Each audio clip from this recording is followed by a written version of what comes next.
Good afternoon. Since we last had a chance to speak, we've had the opportunity to spend time with the families, had the opportunity to pray with them and pray for them. And the strength of these families is absolutely remarkable. And we want to let them know that we are here with you every single step of the way. We are praying for you now and always, and we always will. We've also had the chance to spend time with a lot of our first responders, who we mentioned before, the work that they have done since early in the morning, and they have not stopped since, is truly remarkable. These are individuals who, in the middle of the night, jumped into some very challenging environments, some very challenging territories, and have not stopped in their quest of making sure that each and every person is seen and supported and lifted up. And so to our first responders, today and always, we just want to say, from the bottom of our hearts, thank you.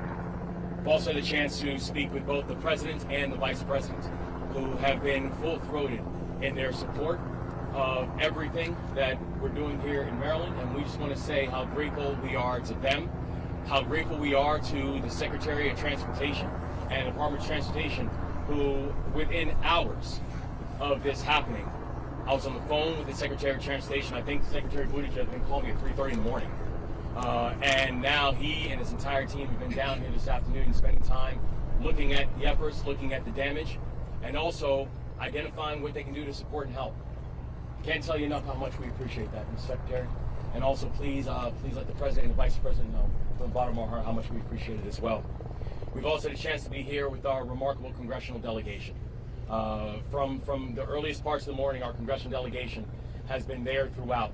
And I always say I'm grateful that I've got such a remarkable Congressional Delegation.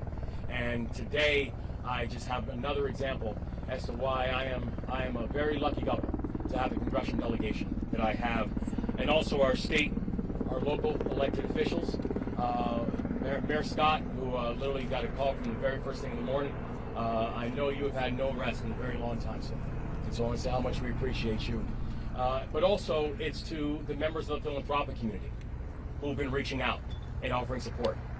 It's the members of the private sector who've been reaching out and offering support. It's the sandwich companies who have said we're going to shut down because we just want to make sure that the first responders are getting meals. Everybody has stepped up. Everybody has raised their hands to serve. And I can tell you, it is so deeply appreciated. It's so deeply felt. And for everyone who is offering prayers and supports, I can tell you those prayers are working, and we are grateful. And the thing that I would ask for people to remember is this. The first, this is very much still a search and rescue mission. We are still actively looking for survivors. We know, and that's the pledge we've made to these families, and this is still very much an active search and rescue mission. And there is not a single resource that we will hold off on deploying. I have already authorized the deployment of everything from air, land, and sea resources to make sure that this search and rescue operation is carried out to its fullest intent. The second thing I want to remind people is that this will not be short. There's going to be a long road. There's going to be a long road, not just as we go from search and rescue. There'll be a long road as we talk about what does the future of this region, the future of the area look like.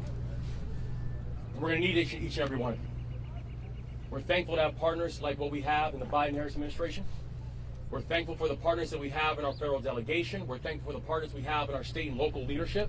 We're thankful for the partners that we have in the private sector and the philanthropic community. We're thankful for the partners that we have within the Moore-Miller administration. We're thankful for each and every one of you, both Marylanders and non-Marylanders, who have reached out and offered support. We feel it. We need it. And we are truly grateful for it.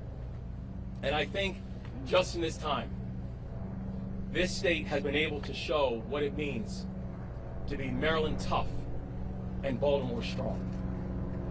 And this state and this city will continue to show exactly that. And so with that, I want to turn it over to our Secretary of Transportation, Pete Buttigieg, with a deep sense of thanks and appreciation.